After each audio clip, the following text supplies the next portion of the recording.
Spider rope போட்டால் சுத்தமாக set ஆகலை. அதனால் ஃபுல்லாக நான் இங்கே வந்து பஞ்சில் தான் அதிகமாக அடிக்குது மீன்.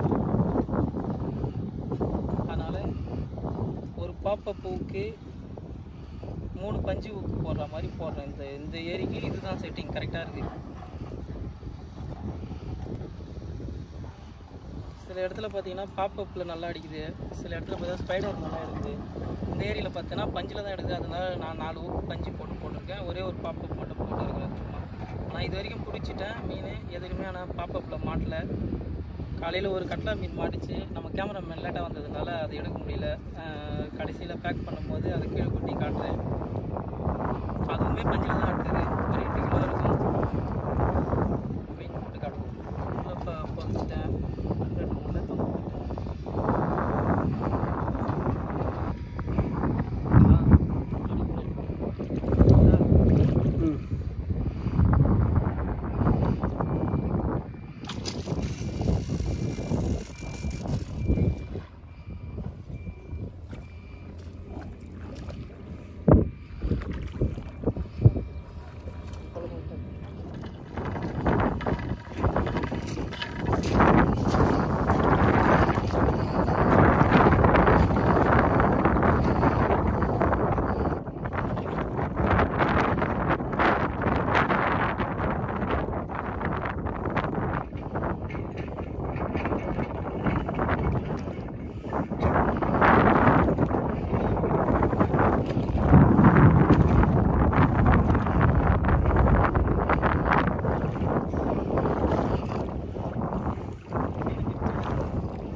ஸ்பைடர் இல்லை, பாப்பப்பில் தான் நல்லா அடிக்குது இந்த இடத்துல.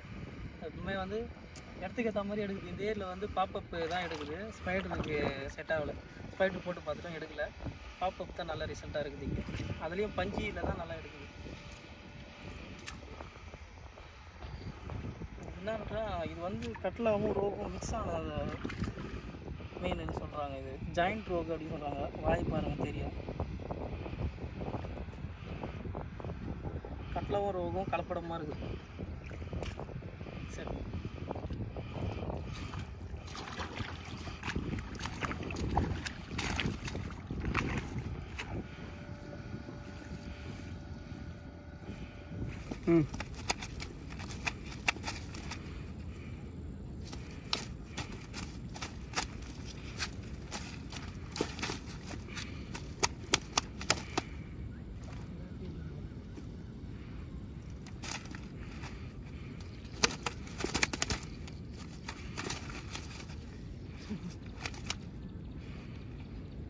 மச்ச கட்டலாம் வீடியோ எடுக்க முடியல.